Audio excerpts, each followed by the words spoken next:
pessoal! Hoje a gente está aqui em mais um episódio do Mentaliza aí Podcast. E após eu e a Luana irmos ao Congresso de Psicologia Baseada em Evidências, a gente teve a ideia de trazer a Psicologia Baseada em Evidências aqui para o podcast também. E para isso, a gente convidou o José Alberto, que é o nosso professor lá na faculdade. O José é psicólogo, mestre em processos cognitivos pela Universidade Federal de Berlândia, pós-graduado em terapia cognitivo-comportamental e pós-graduando em psicologia baseada em evidências. Também é professor universitário, consultor em saúde mental e experiência do colaborador e também palestrante.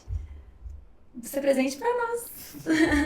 Obrigado pelo convite. É um prazer estar aqui com vocês, principalmente para falar de um tema tão pertinente, algo que é tão importante e algo que é atual pra gente aqui no Brasil, né? Tem chegando aos poucos aqui, mas é muita coisa legal e aí a gente tá sendo pioneiro. Então, parabéns pela escolha do tema, né? Falar de PBE, de psicologia baseada em evidência é sempre importante, né? Então tá. Eu tenho uma carreira, gente, muito voltada para a docência. Eu nunca quis psicologia clínica. Então, eu sou professor desde os 18 anos. Minha primeira profissão foi ser professor. Então, desde aí, eu sempre trabalhei com cursos profissionalizantes, cursos técnicos e tem 4 anos que eu estou na docência também do ensino universitário. Então, entrei na psicologia com finalidade, vou ser professor. Aí, durante a graduação, precisava passar pelos estágios, caramba, me apaixonei pela psicologia clínica, né? Então, desde aí, isso foi somando a minha curiosidade em ser pesquisador, a facilidade ali com a escrita, o gosto pela iniciação científica, pela pesquisa. Então foi onde eu comecei para o mestrado e comecei a pesquisar um pouco mais sobre o que é, então, esse mundo da psicologia baseada em evidências, né? E hoje estou aí, me aventurando cada vez mais nesse universo. Entendi. Conta pra gente um pouquinho como foi, então, o seu processo de mestrado, da docência, como que foi essa trajetória? Uma dica, gente, não façam o que o José fez, tá? Não façam. Eu fiz um mestrado e a pós-graduação junto. Não façam isso. Eu ainda trabalho em 2 empregos, por favor. Tá bom? Mas era época de pandemia, então no meu mestrado foi ao mesmo tempo frustrante, mas ao mesmo tempo muito bom, né? Ele foi frustrante no sentido de eu não poder fazer aquilo que eu queria. Então eu queria fazer algo experimental, obrigatoriamente. Queria trabalhar com experimento. Só que pandemia... Então, eu tive uma aula no mestrado, 2020, fechou tudo.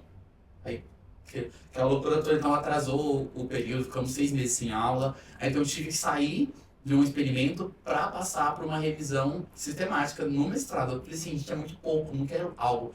Aí foi onde eu me deparei mais a fundo, já tinha ouvido falar das meta-análises, eu fui entender que negócio é esse. Aí, foi um pouquinho sofrido.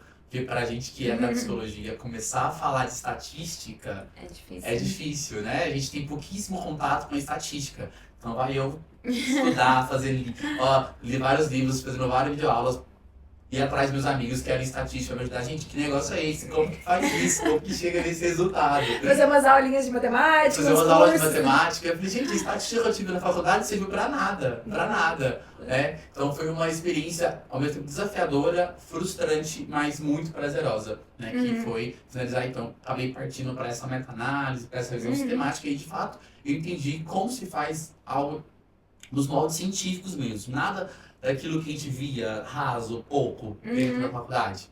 Então esse período de estado foi por aí. E aí, paralelo, eu comecei também fazendo supervisões na faculdade. Então, eu dava supervisões para a área da organizacional, também é um braço que eu trabalho, principalmente para questão de treinamento e desenvolvimento. E aí foi onde eu comecei também a trabalhar com supervisão clínica, começar, então, como docência. Entendi.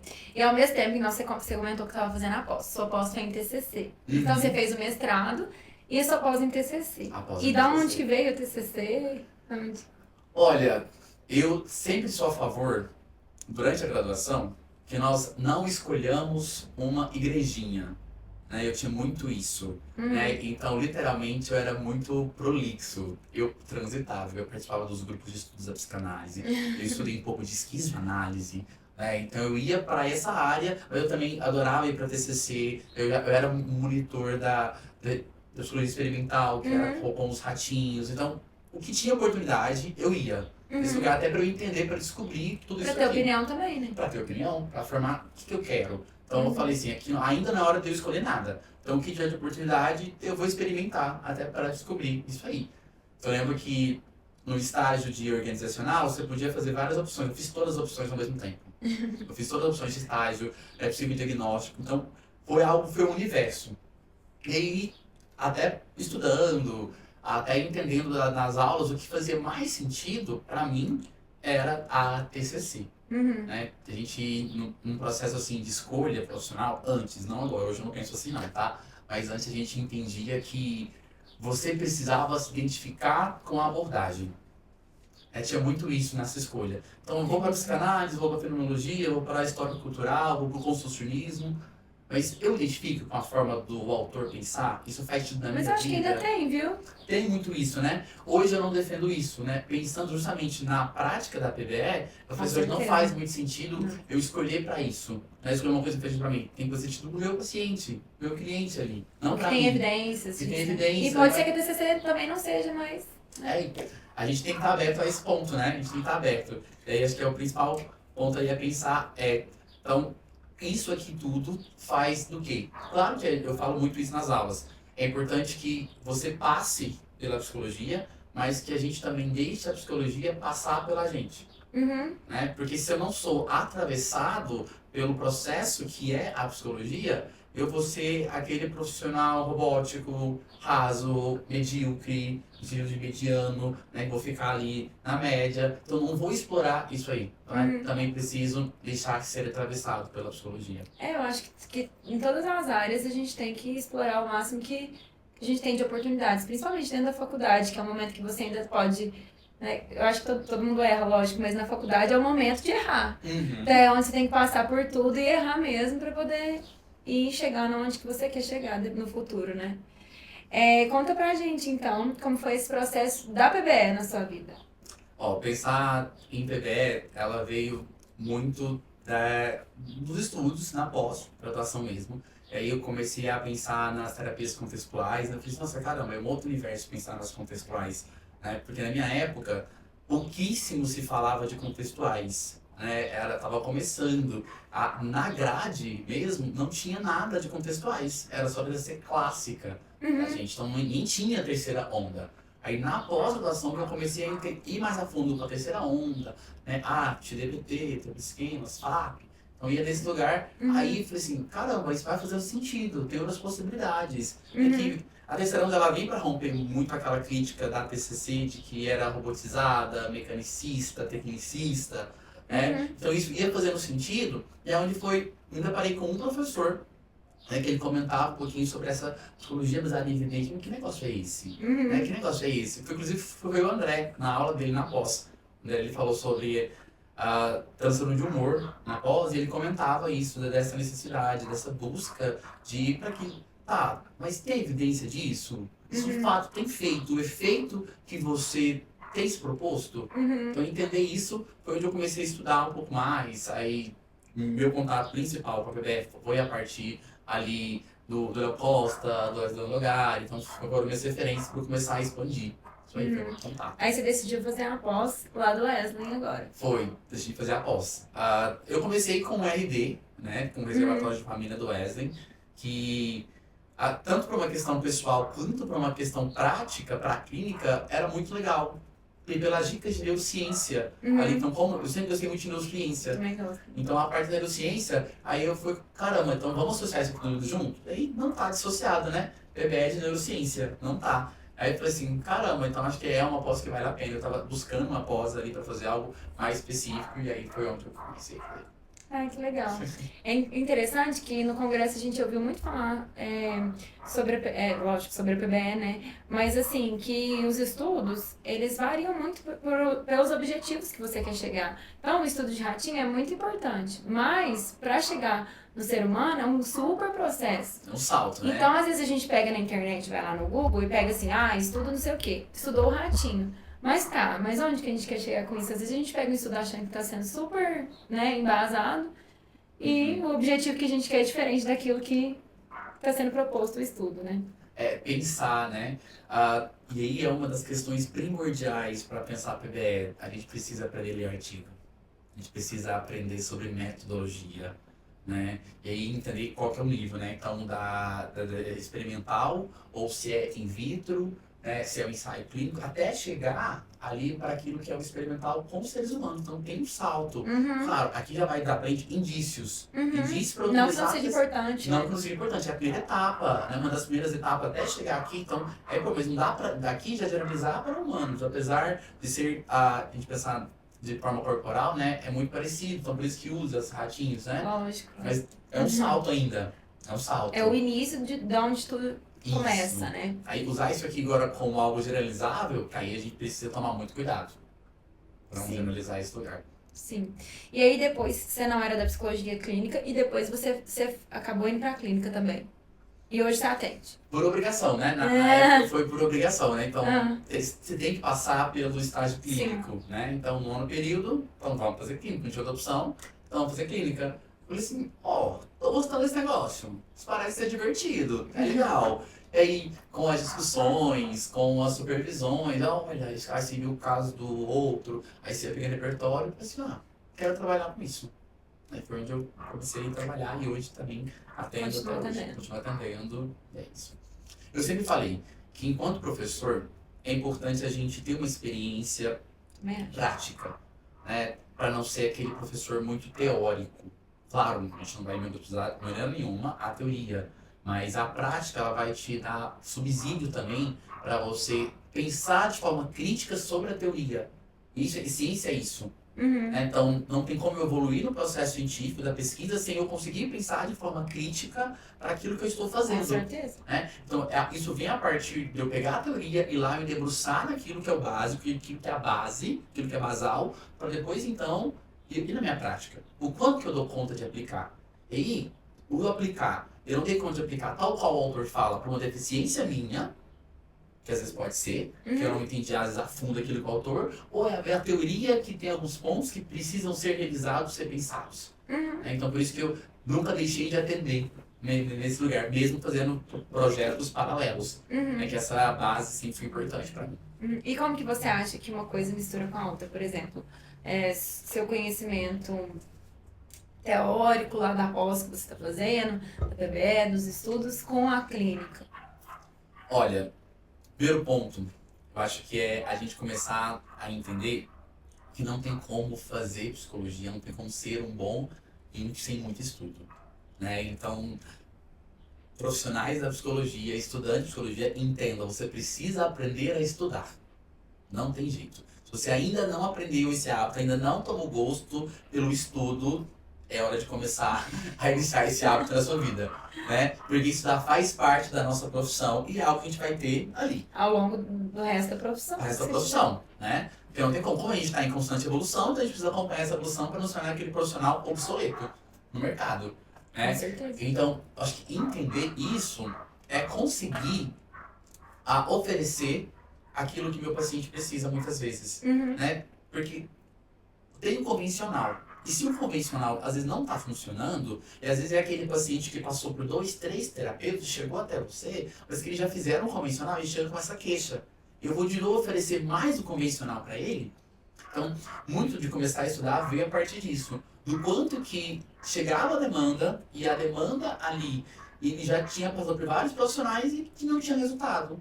Mas tá, então, eu também penso como esses profissionais. Então, o que está de errado aqui? Será que é o meu cliente? Ou será que é a abordagem? Será que foi o terapeuta? Será que tem outra coisa que pode ser mais eficaz para ele? Então eu devia começando a entender, buscar outras coisas a partir disso. Então por isso que não tem como. A literatura, a pesquisa, ela faz parte da sua prática clínica. Com certeza. Então, e hoje você vê muito, a gente viu muito também no congresso, dos transdiagnósticos, né? Que tem que dentro de uma abordagem você não pode generalizar para todos os casos, que deve ser igual.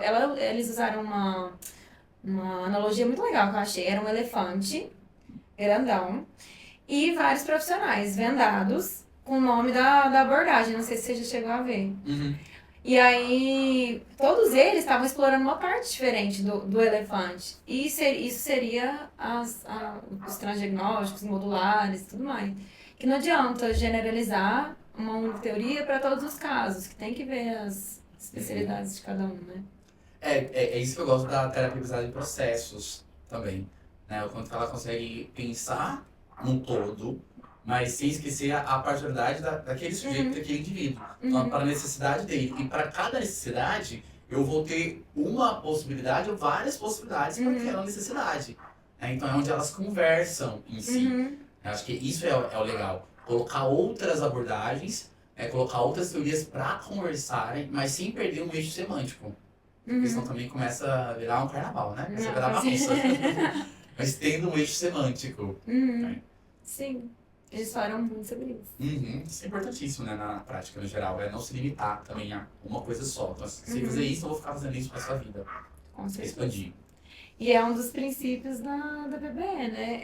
São os valores do paciente, a prática do terapeuta e as evidências de hoje. É o que a gente defende e que a gente busca todos os dias, né? E é legal pensar nos pilares da PBE, porque eu acho que é o principal ponto para romper uma crítica, né? A principal crítica que nós somos tecnicistas. E eu bato muito no pé dos meus estagiários. Vocês não são aplicadores de técnicas, né?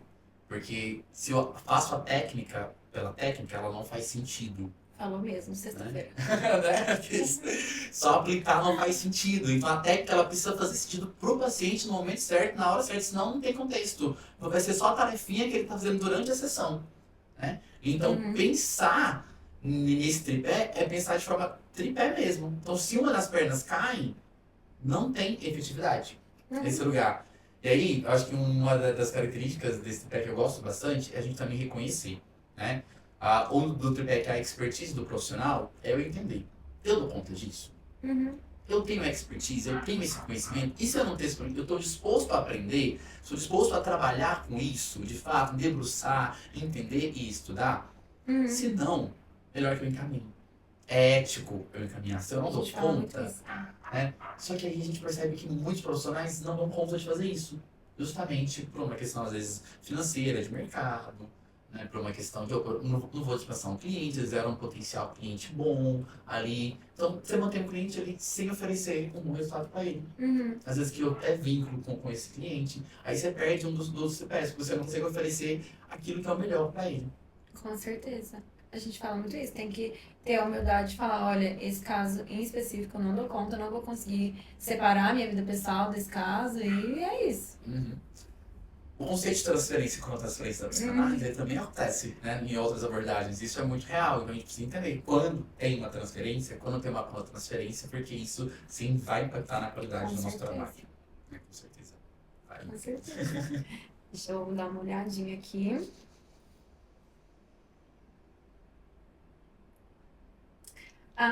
Tem uma muito legal aqui, uma das partes que a gente tinha colocado. Sobre a PBE na faculdade, hoje você como docente. Você vê que as pessoas estão comentando sobre PBE, o que você tenta implementar isso, comentar sobre isso, como que é hoje? Olha, na faculdade, inclusive onde eu dou aula, eu sou o único que fala de PBE, né, nesse lugar. E justamente por ver essa necessidade. Só que é muito legal que eu percebo que uma galera já conhece, alguns alunos já não é novidade para eles, PBE. Acho que esse é o boom que o Instagram pode fazer, que a rede social pode fazer também, né? Para disseminar. Só que também é aquele cuidado que a gente precisa sempre ter. Tanto como ela pode fazer um boom para disseminar coisas muito legais, muito importantes, podem ser disseminadas várias besteiras, por exemplo, no TikTok. Né, que todo Três sinais de que você é autista. Todo mundo tem TDAH. Né? E aí começa aquele tanto de diagnóstico. Então, o boom das redes sociais. Então, por algum ponto é bom. Começou a se difundir muito sobre isso. Né? E aí também acaba que virou uma briga. Infelizmente, começa a virar uma briga. Né? Por isso que eu uso muito essa metáfora da igrejinha. As pessoas escolhem clubismo, né? E escolhem um lugar e aí a minha igrejinha não conversa com a sua igrejinha. Né? E aí não pode. Aí parece que vira rixa, vira briga, só eu faço um trabalho bom, você não faz. Aí um começa a criticar o outro quando não faz nenhum sentido começar a criticar algo nesse lugar. A gente viria se unir para um propósito diferente. Que a essência é tentar encontrar algo que funcione, né? Então é pensar sobre isso. Né? Então quando a gente pensa na formação, então é introduzir justamente isso. Esse pensamento crítico dentro da formação, dentro da faculdade, para esse jovem. Principalmente para ele entender aquilo que eu tenho aqui. De fato, é assim que funciona? Isso aqui tem que robustez? Porque os alunos não entendem de metodologia. A galera não entende. E não tem muito isso na faculdade, né? A gente não vê muito. O curso, às vezes, ele não foca tanto nesse lugar e faz com que, às vezes, a gente fica defasado nessa etapa. Então, se eu pego um artigo, eu preciso ler o artigo inteiro. Eu preciso ali pegar, às vezes, 30 páginas de um artigo, desmiuçar ele. Não, eu vou naquilo que é importante para mim. Então, como que eu pego aquilo que é importante? E onde eu vou definir que um artigo é bom, um artigo que não é bom? É claro que a gente pode começar por sites que já são de mais confiança, né? Por periódicos que já têm uma credibilidade maior, mas mesmo assim, eu sei avaliar a qualidade de um artigo. Porque se eu não faço isso, se eu não avalio essa qualidade do artigo, automaticamente eu posso provar qualquer coisa. Né? Então, na história da PBE, né, no início da PBE, a gente começa a pensar ali com Isaac, um famosa conclusão do estudo dele, que ele fala assim que a psicologia é tão eficaz quanto a mera passagem do tempo. Então, caramba, Isaac, ela é super referência pra gente na psicologia em vários temas, né, principalmente sobre a inteligência e os estudos dele. Ele fala que a passagem do tempo é tão eficaz quanto a psicologia. Eu vi isso. E aí, caramba, lá em 1952, a psicologia nem tinha chegado no Brasil, praticamente. Tinha mesmo, estava fundamentada, né? E aí, ele chega e propõe isso pra gente. Assim, caramba, o que a gente faz agora? Transferir isso. Então, com isso, aí veio aumentando a pesquisa, veio aumentando ali as nossas possibilidades de ciência. Aí chegou o pássaro Dodô. Justamente, aí veio o pássaro Dodô, né? Com o artigo do Luboski na época. Né? Eu não sei o nome do outro. O 75 teve o do Luboski, em 77 teve o do Smith e do Glass. E teve essa questão do pássaro Dodô, né? Em referência ao País das Maravilhas lá, né? E aí ele chegou à conclusão de que não, a psicoterapia funciona. Só que a psicoterapia funciona igualmente, independente da abordagem da modalidade. Então essa foi a conclusão. Lá em 77. Fazia sentido pensar isso? Aí é onde surge o que a gente chama hoje de fatores comuns entre as abordagens. Então esse é o estudo deles. Eles fizeram uma meta-análise com vários estudos, 30 anos depois daquele artigo do Isaac, para propor justamente isso. Então, pensando nesse lugar, e aí a gente começa a entender. Então, quais são esses fatores comuns, então, que fazem parte, que estão ali nesse contexto, que é comum a todas essas abordagens? Aí surge, então, um deles, que é o que eles vão dizer nesse artigo, que é o mais importante, que seria a relação terapêutica, que é um fator comum entre todas as abordagens. Que isso é importante, é o que vai dizer sobre. Aí, é a mesma coisa de pensar. Para esses autores naquela época, não faria sentido, por exemplo, eu procurar um psicólogo que trabalha com terapia comportamental dialética para trabalhar transtorno de borderline. Para eles não faria sentido isso. Que para eles bastava eu procurar um psicólogo. Como todas as abordagens fariam o mesmo resultado, então independente se ele fosse para psicanálise, para cidadania da pessoa ou para o TCC, por exemplo, ambas teriam o mesmo resultado. Então, só que aí, por que eu trouxe isso? Para a gente pensar a questão que a gente está falando sobre metodologia. A gente foi se analisar, então, essa meta-análise, esses estudos que eles fizeram para corroborar toda essa ideia. E aí, tem alguns erros metodológicos que fazem com que esse estudo seja totalmente enviesado. Né? Primeiro erro desses é que eles classificaram todas as pessoas com depressão num grupo só. Então, se a pessoa ela tinha depressão ali, transtorno depressivo maior, há 10 anos com quem tinha 3 meses. Caramba, são pessoas diferentes. Né?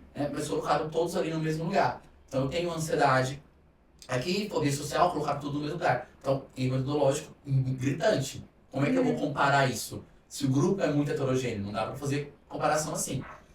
Outro ponto que ele coloca quando vai falar das abordagens, colocou-se abordagens diferentes muito aglutinadas.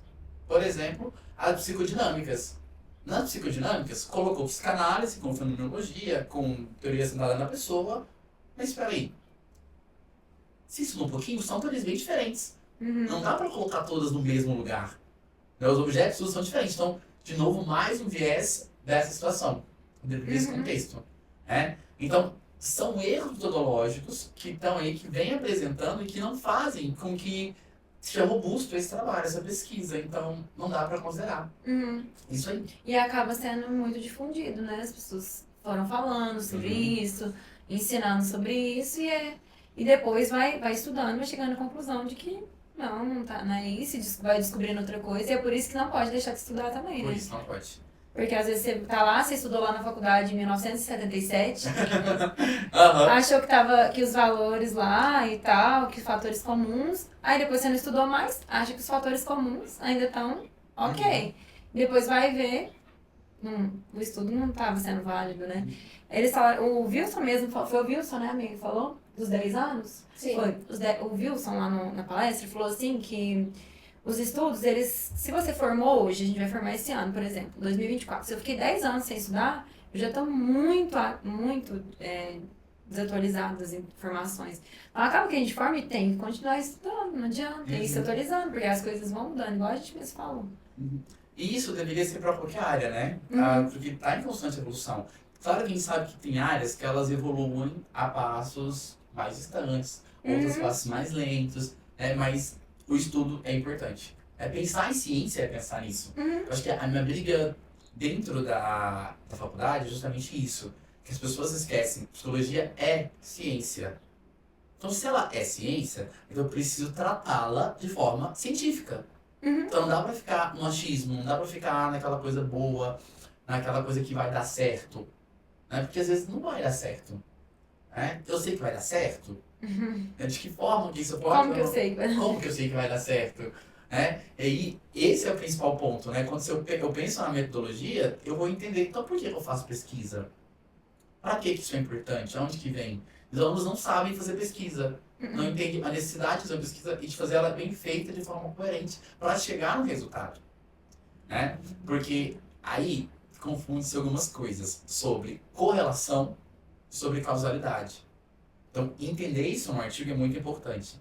Eu falar que algo é relacional, tem relação com aquilo, por exemplo, vi o nome do livro, mas posso pegar para vocês, é um livro bem famosinho, que vai falar sobre a relação da tecnologia com os transtornos mentais. Só que ali é até uma crítica sobre esse livro. O livro é muito bom, né, para trazer uma visão 360 da coisa. Mas quando você fala aqui da parte metodológica, o livro ele confunde causalidade com correlação. Então, eu posso falar sim que o uso da tecnologia ele está associado, está relacionado com transtornos mentais. Mas eu não posso falar que a tecnologia causa transtornos mentais. É distante falar em causalidade e em relação. Então, se eu falo em relação, é um dos pilares que pode compor um transtorno mental. Quando eu falo de causalidade, eu falo, é por conta disso. É isso aqui que causou isso. Então, isso é muito distante para afirmar a ciência. Afirmar que uma coisa causa a outra. Principalmente na psicologia, falar que uma coisa só causou outra coisa, é muito impactante afirmar isso. Então, são leitos metodológicos que são importantes. A gente não lê direito, às vezes não entende o que ele está dizendo, coloca tudo como sinônimos, aí sai colocando isso. Não, isso causa isso. Isso faz mal, isso faz isso, faz aquilo. Então, entender esses lugares também faz que a gente tenha uma prática um pouco mais crítica, até sobre nós mesmos. Com certeza.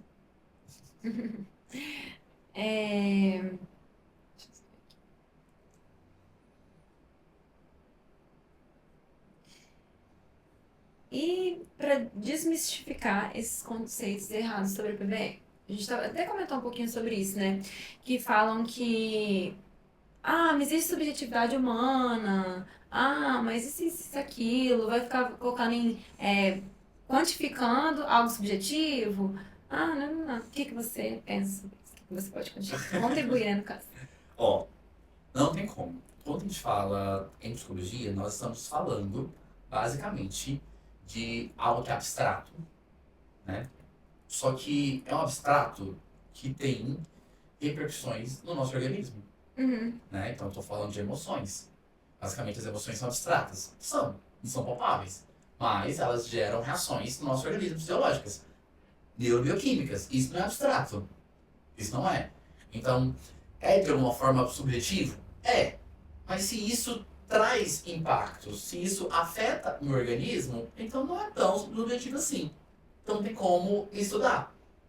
Hoje em dia, até a ressonância magnética, é possível entender que áreas do cérebro são acessadas quando a gente tem memórias prazerosas, memórias agradáveis, memórias desagradáveis. Então a gente consegue entender quais são as áreas do cérebro responsáveis pela personalidade, pela inteligência. Então isso aqui é o que? A ciência buscando algo que é abstrato e mostrando que talvez não é tão abstrato assim como a gente pensa. Que tem impactos na nossa vida. Então se tem esse impacto e gera tanto impacto, daí é onde a gente busca. Então vamos nesses impactos, né? E aí o que eu mais gosto na ciência é a gente assume a nossa ignorância. Isso, uma ciência bem feita, né? Porque senão não entra naquela prerrogativa do que eu sei tudo e assim funciona. Eu aceito o limite, é até aqui eu dou conta de ir, até aqui faz parte. Né? Então, não é ignorar a subjetividade. E é claro que às vezes as pessoas elas confundem uma coisa. Quando eu falo num estudo clínico, nesse impacto, eu preciso ser mais robotizado, mais metódico mesmo, porque é um estudo, é uma pesquisa. Eu tenho que evitar esse viés, porque senão é aquilo que a gente estava comentando. Né? A gente faz psicologia baseada em evidências justamente para eu ter certeza de que aquilo que eu estou fazendo, que eu estou propondo a fazer, vai gerar o resultado que a pessoa quer, o impacto que ela busca. Então, se eu estou fazendo isso, mas como que eu sei disso? Como eu consigo chegar nessa resposta? Não adianta falar que foi só... Não adianta falar, né? É o que a gente chama de confundidores. Então, os confundidores são basicamente aquele ponto que vai afetar eu entender se de fato foi o meu trabalho ou se foram outras coisas. Um desses confundidores, por exemplo, são as intervenções concomitantes.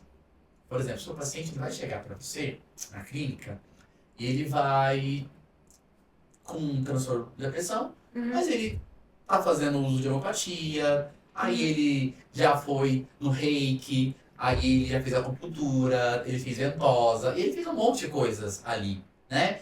O chazinho que a avó dele passou, então ele vai buscar um monte de coisa. E não é só você. Então, o que tem dessas outras coisas? O que tem seu? Você consegue pensar? É bem PBE para pensar nisso. Então, o que de fato é seu? Outro confundidor seria o efeito placebo, né? Então, nossa, fui na terapia, eu fui acolhido, melhor coisa, tô renovado, tô melhor, certo? Mas tá mesmo. Só fui acolhido. Só não, né? A ser acolhido é muito importante. Mas você foi acolhido, foi a relação terapêutica, mas isso foi suficiente para que você tivesse melhor do seu quadro. Foi ali naquele momento porque você precisava ser acolhido e alguém te acolheu. Ótimo, teve relação terapêutica, isso é importantíssimo na clínica. Mas isso não é o que vai te ajudar a solucionar a sua dificuldade, o seu problema. Não é só isso, esse é só o começo. As pessoas param aí, na relação terapêutica, no vínculo. E o mais comum é o que a gente chama de regressão para a média. Se você não fizer nada, você vai melhorar. Porque é a mesma coisa, tipo assim, de você pegar gripe. Eu não fiz nada, tô com gripe. Vou continuar vivendo a minha vida, fazendo tudo aquilo que eu faço, não mudei nada da minha rotina. E daqui 7 dias, eu vou melhorar. Regressão para a média. Nosso corpo trabalha com homeostase. Se tem homeostase e alostase, a gente vai nesse lugar. Agora, se a pessoa ela tá tomando vitamina C, e aqui uma adendo da vitamina C, né, que a gente aí para a parte que é baseada em evidências, né, que a gente tudo quer tomar vitamina C, mas se você não tem deficiência de vitamina C, não precisa suplementar vitamina C. É isso que é mostrando a ciência pra gente, né? Precisa disso aqui? Não precisa? Porque é mais efeito placebo nesse lugar. Então, essa regressão para a média é um principal ponto. Então, você vai ter picos muito agudos do transtorno, mas você vai ter uma remissão. E você vai ficar nesse lugar. Então, mas isso foi por quem? Foi só seu ou foi algo natural? Ou que o próprio corpo trabalhou para que aquilo fosse voltado para a homeostase? Eu acho que é legal você trazer aquele conceito que você trouxe na aula da homeostase. É homeostase? Alostase. Tá. Quando a gente fala de homeostase, a gente entende que é um equilíbrio do corpo. Né? Só que na realidade, quando eu falo em homeostase, eu falo em desequilíbrio. Porque eu não posso equilibrar o meu corpo. Se o meu corpo estiver em equilíbrio, por exemplo, se eu equilibrar o meu corpo com a temperatura do ambiente, a temperatura natural do meu corpo seria em torno de 36, 37 graus, mais ou menos ali. Então, se eu equilibro com com a temperatura que tá a 20 graus, opa, eu vou ter sérios problemas. Então não dá pra pensar em equilíbrio. Então o meu corpo vai desequilibrar em que sentido? Para adaptar essas questões. Então por isso que quando eu tô com muito calor, o que a gente faz? A gente sua. Porque suar faz com que eu comece a regular a temperatura do meu corpo interno. Então suar é uma resposta que está muito... Ou seja, tá começando a equilibrar demais. Então deixa eu desequilibrar isso aqui. Vamos suar. Por que então quando eu tô com frio a gente treme? Porque tremer produz calor. Então é o meu corpo trabalhando com a homeostase. Por isso que a homeostase não é buscar equilíbrio. É esse desequilíbrio todo. E aí, tem o princípio da alostase. A alostase é quando o meu organismo ele sai desse lugar. Daquilo que é o basal, daquilo que é o básico. Então, vamos pensar que na homeostase, ela tem uma linha que eu vou transitar para ela. Né? Então, onde transita a sua pressão arterial, por exemplo, até que ela seja algo natural. Quando você passa muito, tem um pico, ou quando você desce muito. Quando você sai disso aqui, a gente chama de alostase. Né? Só que a alostase, ela é um mecanismo importantíssimo para a gente mudar um hábito. Porque eu preciso sair daquilo que é homeostático, para mim, daquilo que é o meu basal. Você fez para se adaptar. Que eu fiz me adaptar, porque senão eu não vou gerar outro comportamento novo. Porque para gerar um comportamento novo, meu corpo precisa entender que é algo novo. Então, por isso que começar um hábito é tão difícil. Porque eu vou sair da zona de conforto, eu vou estressar o meu corpo. Eu preciso ir lá na alostase e voltar. Claro que eu não posso ir lá e ficar. Se eu fico muito tempo, aí eu posso gerar outras séries de dores. É ir lá, porque quando eu vou e volto e fico fazendo isso, estou fazendo o quê? Estou ampliando meu conceito de homeostase. Então eu estou ampliando. Então, é isso, quando eu amplio isso, eu aumento meu repertório comportamental. É isso que a gente faz na clínica. Eu ajudo o meu cliente a aumentar esse repertório comportamental dele em diversos contextos. Né? Só que se eu não entendo isso, eu faço qualquer coisa, eu passo uma tarefinha para ele, eu passo RPD, ele sem contextualização nenhuma, e fica nesse lugar. Fica mais, eu brinco muito, né, com vocês, vira conversa com comadre. Né? Você vai lá pra conversa com comadre, você conta do seu dia, você conta da sua semana, aí você reclama da vida, é isso, acabou a nossa sessão, até semana que vem. Quê? Como assim? Entendeu? O que você fez ali? Né? Acolheu, que bom, mas vai ficar acolhendo até quando? Vai só acolher seu cliente? Né? E ele vai precisar de mais. Por isso que às vezes tem pessoas que ficam 2, 3 anos na terapia, eu falei assim, nossa, mas nada de evolução ainda? Não mudou nada? O que está acontecendo? Tem uma coisa aí. Né? É a sua aderência à terapia? É o terapeuta? É o seu engajamento? O que é isso? Então, esse que é legal do PBE. Então, ela vai justamente buscar isso aí. Né? O que são, de fato, ali os fatores que têm gerado o resultado do meu cliente. E hoje tem até escalas para você ir medindo isso ao longo do tempo. Ver onde que ele está evoluindo, onde que não, onde que é o efeito que você falou do placebo, que chega na média. Hoje em dia tem escalas que você pode usar para isso, né? Que não deixa cansativo também, né? Que não é aquele super questionário e tudo mais. O Jean mesmo fala sobre isso, né? Que para você saber o que você tem que fazer, às vezes você tem que pedir a evolução, onde eu posso melhorar, onde eu posso mudar, tá bom, permanece assim, tá indo bem, né? E isso é interessante também do PBE, que você com dados vai chegando nesse tipo de escala para poder aplicar na sua prática clínica e melhorar aquilo também, né?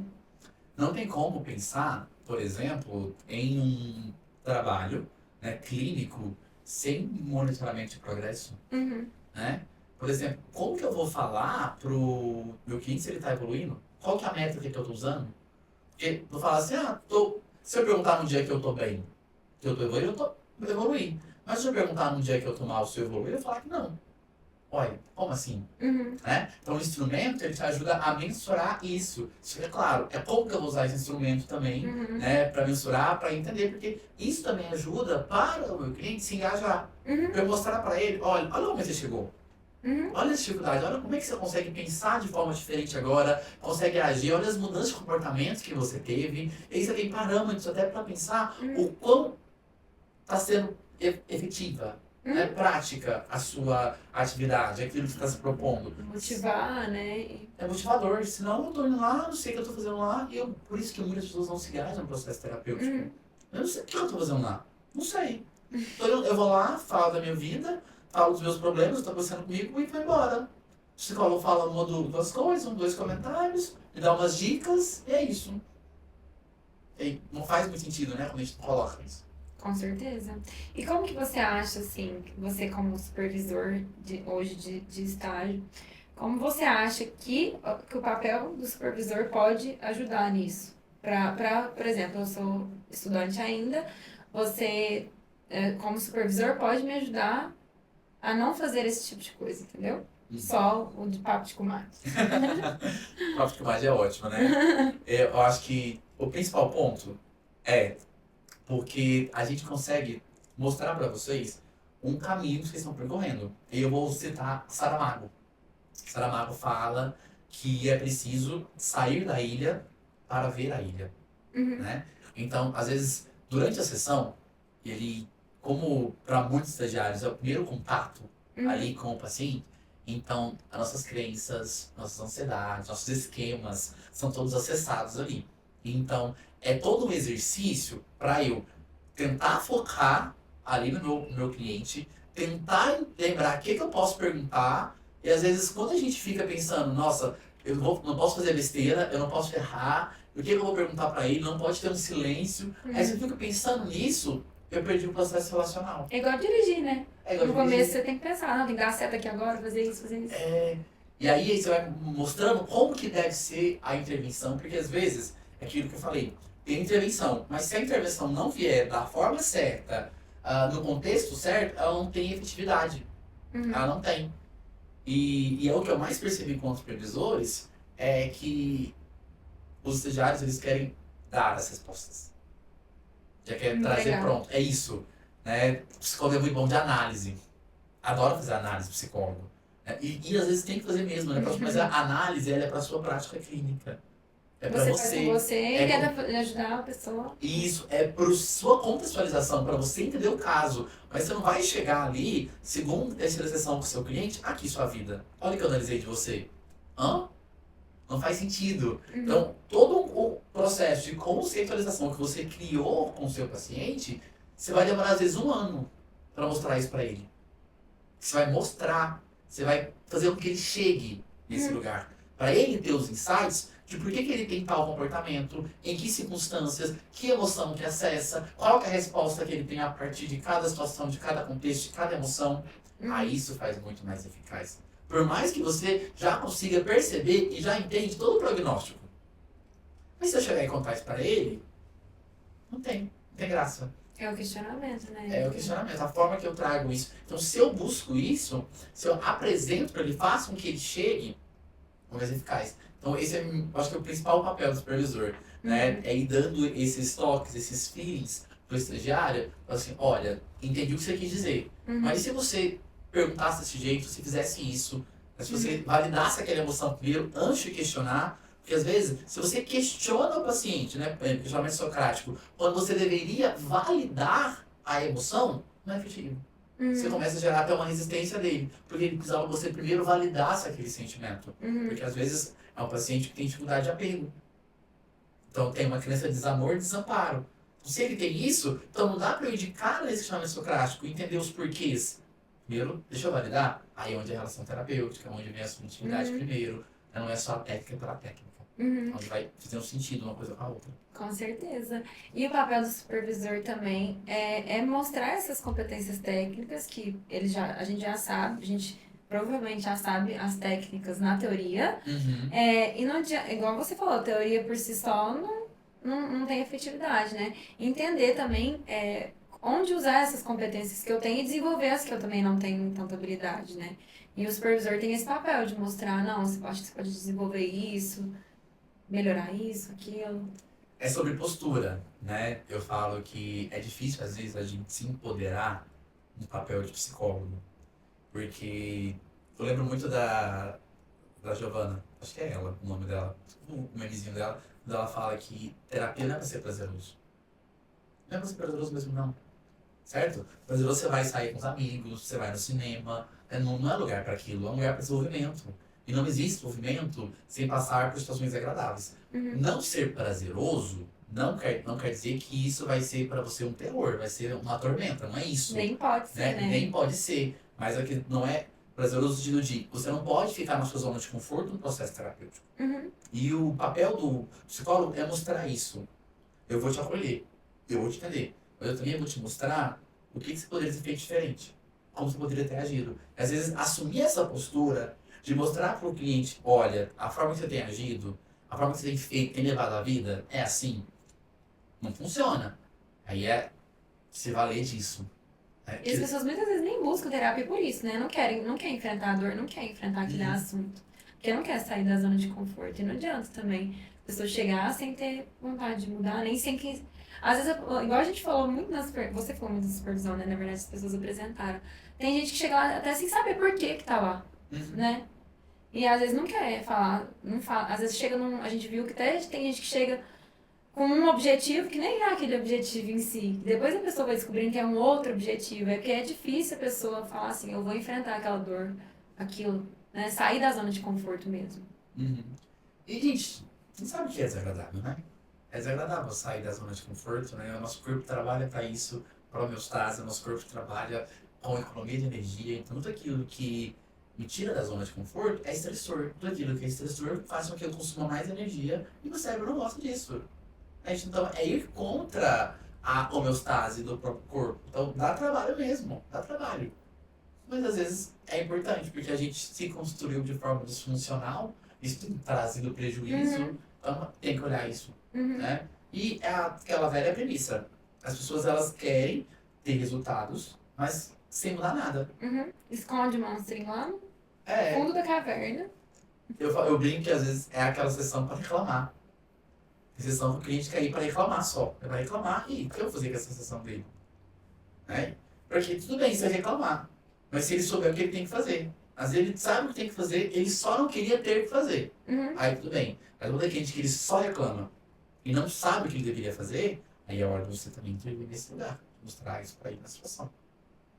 Então acho que pensar isso é um dos pilares também da PBE, que é olhar para a subjetividade, né? Que é olhar para as preferências desse cliente ali. Então não é que na PBE todo dia eu vou ter uma técnica, toda sessão eu vou aplicar uma coisa, toda sessão eu vou aplicar um protocolo, né? Porque não faz sentido, que não é assim. Mas na expertise, né, do terapeuta que vai associar com essa questão da preferência do cliente, é eu pensar, se eu estou trabalhando tal protocolo, trabalhando um protocolo de ativação comportamental, por exemplo. Então, como que eu posso colocar isso a partir daquilo que é a demanda que ele acabou de me trazer? Eu estou usando o protocolo, mas adaptado para aquilo que ele dá conta, para aquilo que ele quer, para aquilo que ele consegue. Então, estou juntando os dois pontos aqui. E, é claro, também tem um outro pilar, que é o conhecimento. Com né? certeza. Que é a melhor evidência, então, para a gente pensar. Então, é isso. Sim. Eu costumo brincar não, né? Eu falando sério, né? Brincar não é. Que PBE não é sobre abordagem. PBE não é uma abordagem. É sobre tratamento. Então, se eu falo de PBE para tratamento, algumas pessoas me perguntaram. Então, eu posso usar a PBE, por exemplo, com a psicanálise? Pode. Pode. Não tem nada ético que vai te complicar isso. Mas aí vai ter que pensar no terceiro, num pilar. Você tem expertise para trabalhar isso? Se tem, você pode utilizar. Por exemplo, seu paciente. Porque vamos pensar, gente, em algum grau, fala de ativação comportamental que eu percebo que todas as abordagens usam ativação comportamental. Não tal qual o protocolo, mas em algum nível usa. Porque quando você passa algo para o seu cliente fazer, como iniciar uma atividade física, iniciar a leitura de um livro, né? Às vezes ir visitar os amigos, isso é uma ativação comportamental. E isso, todas as abordagens fazem isso.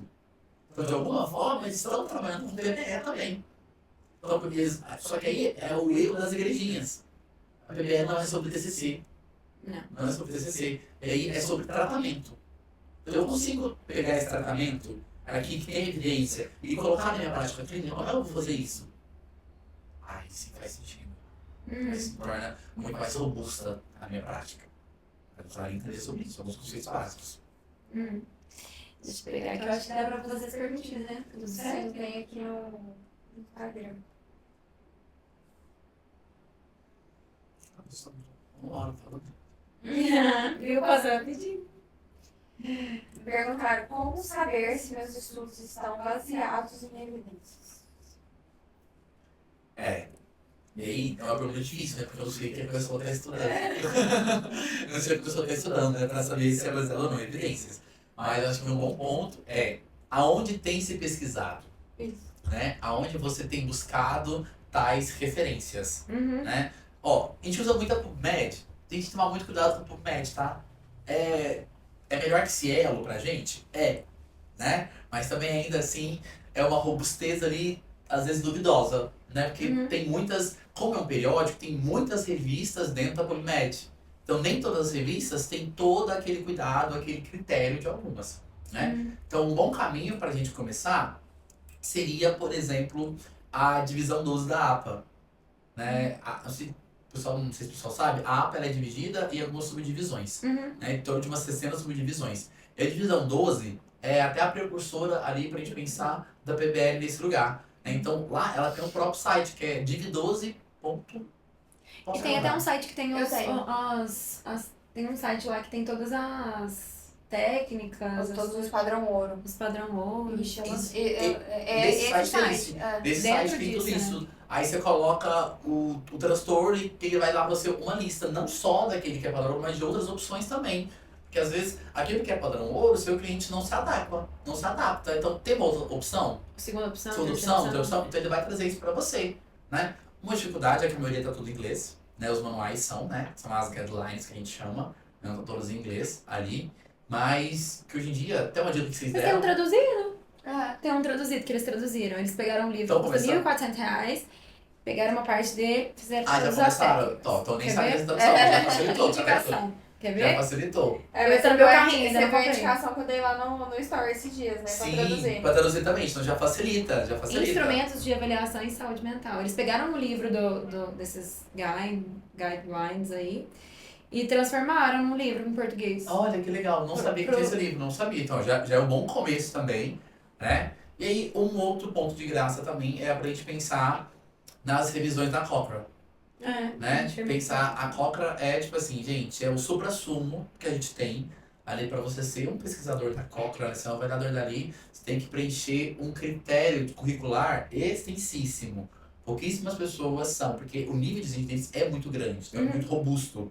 Então você pesquisar lá, ou então se não tem na Cochrane, opa, então quer dizer que é muito novo, ainda é muito robusto, não tem nada, porque aí lá também é um bom caminho. Então a Div12, então se tem nesses lugares, então é um sinal que sim, que tá sendo embasado os seus estudos em evidências.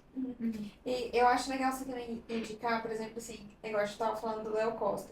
Onde a pessoa que está interessada na PBE saber desses números mais clínicos, mais criteriosos, assim, tipo, como que eu... Às vezes tem gente que nem sabe o que é Cochrane, PubMed, então quem vai indicar isso? Quem vai dar uma dica pra gente? Ó, acho que o ponto aqui é aquilo que a gente comentou, né? Primeiro, você quer saber se é embasado, você precisa estudar metodologia. Não tem jeito, né? Porque você precisa também entender aquilo que o artigo está dizendo. Porque às vezes, você pegar um artigo da Cochrane, você vai achar um saco. Um saco, porque é uma meta-análise. Tem um monte de número. Tem um monte, Muito, né? né? Como que eu interpreto isso aqui? Né? Às vezes você não precisa entender daquilo, você precisa saber interpretar essas questões. Né? Então, entender isso, que isso ajuda ali. Então, aí, um outro bom ponto para facilitar para você é você buscar pessoas que vão traduzir isso para você. Né? Então, a gente tem essas referências ali que podem traduzir muita coisa para você. É um bom ponto. E aí eu falo, é bom sim a gente buscar pessoas que traduzem pra gente, mas nós precisamos aprender a fazer sozinhos também. Senão eu vou sempre depender de que alguém me conte como que faz isso. Né? Então sim, o Léo Costa é uma boa referência. Tem o Igor também, que é outra boa referência que eu gosto pra caramba. Aham. Isso. Tem o Wesley também, apesar que ele não fala muito de PBR, fala mais de neurociência. Até tem o Jean, a própria Fernanda. Então, tem uma galera, então, eles fazem muito isso, eles disseminam. Mas aí, é o que eu falo, é sempre importante nós também termos senso crítico, até mesmo sobre o que essas pessoas estão falando. É por isso que a gente precisa saber fazer. Então, estudar um pouquinho de metodologia. E onde a gente pode aprender a fazer, por exemplo? Você fala estudar? Essa metodologia que você falou que precisa entender como funciona e tudo mais, é uma dúvida que eu acho que pode surgir, né? Como que, tá bom, mas como que eu faço pra aprender isso? Como que eu faço pra entender isso? Ó, se você não teve metodologia boa na faculdade, é importante buscar cursos de metodologia, né? Não tem outra possibilidade, senão tem vários videoaulas no YouTube. O Igor tem um curso maravilhoso sobre metodologia de pesquisa. O próprio Léo Costa também tem várias formações que vão falar sobre te ensinando só isso, a ler artigos, né? A entender sobre essas situações, esse contexto. Porque eles não são psicólogos, eles são da prática baseada em evidências, não da psicologia baseada em evidência. Então, eles falam de forma geral, porque é a linguagem científica, é ciência, é universal. E vai funcionar, porque você vai usar um artigo, às vezes é um artigo da medicina, da Isso, nutrição. geralmente eles são da área da saúde, vai usar artigos da área da saúde, então vai você entrar nesse universo ali também, né? E começar a se familiarizar com esses termos técnicos da ciência. Não tem jeito. Eu bato muito no pé na psicologia e na vida, né? Nem tudo que a gente acha que é sinônimo é sinônimo. Já falei sobre correlação, sobre causalidade, essas coisas são importantes. Então, começar a ter essa diferenciação. Então, a gente pode começar a buscar. Sim, com certeza. Sim. Tem livros também, tá, gente? Marconi Lakatos, tá? É referência pra gente, metodologia de pesquisa, ali entender isso aqui. Então, é a principal referência que a gente usa hoje, né? Então, também é bom começar a estudar por eles. Eles ajudam a ter uma visão mais geral. E outra dúvida também, por exemplo, a pessoa, ela disse que, tipo, não ouvi falar de PBE na faculdade, já tô no mercado, tô atrasada, como que é? Dá tempo ainda? Eu acho que sempre dá tempo, né? Sempre dá tempo. Às vezes, para mudar a sua prática ali. E aí, eu acho que o principal ponto para ela entender o quão longe ela está da PBE ou não, é ela olhar para a própria prática clínica dela. Como é que ela tem feito o trabalho dela? Ela tem feito uma conceitualização? Ela consegue conceitualizar o paciente dela? Ela consegue mensurar resultado? Ela consegue mostrar pro paciente qual que é o progresso que ele tem? Que técnicas que ela tem utilizado? Que instrumentos que ela tem utilizado? São, por exemplo, procedimentos validados? Não são validados? Como que é isso? Aí ela já começa a olhar para a prática dela. Então, quanto menos robustez tiver isso, mais distante ela tá. Então ela já vai ter que começar a ir para esse lado, entendendo aí sobre como que ela vai aplicar. Opa, se ela já começou, então ela já está fazendo um pouco de PBE sem saber que está fazendo PBE. Você já tem alguma forma de olhar para isso. Sim. Isso. Por nós? Eu queria te agradecer, José, pela sua disponibilidade, pela aula que você deu aqui pra gente. Em forma de agradecimento pela sua presença aqui, a gente tem uma lembrancinha do Mentaliza pra obrigado. você. Foi muito interessante você. Ele tá abrindo, deixando claro que ele está abrindo sobre o papo de PBE aqui no nosso podcast. Uma forma de Muito obrigado, agradecimento por gente. estar aqui. Gente, muito personalizadas. Adorei. Espero que a gente possa contribuir em muitos assuntos da PBE ao longo do. Com certeza, gente. É um universo. Quando você vai estudando PBE, você fala assim, caramba, né? Ó, a gente nem entrou nos pilares da PBE, a gente não entrou no transdiagnóstico, a gente não entrou na terapia baseada em processo. Então, tá vendo? Tem muita coisa ainda que dá pra ser falada, que dá pra ser abordada ali, né? Seria um Então, podcast pra cada, né? é um podcast pra cada, porque cada um desse é um universo, gente. É um universo, não tem jeito. Sim, com certeza. Foi um prazer estar com vocês, contribuir um pouquinho sobre aquilo que é a minha paixão. Na minha história da psicologia, eu nunca quis psicologia. Eu entrei, tipo assim, caí de paraquedas na psicologia. Nunca Como foi foi? a minha opção. Na época, eu tinha descoberto, eu já dava aula, já era professor, eu tinha descoberto que eu havia sido pego, né, pelo batalhão. Eu passei pro processo seletivo, né? Obrigatório, tinha que passar com 18 anos. E pra mim, assim, um atraso de vida. Né?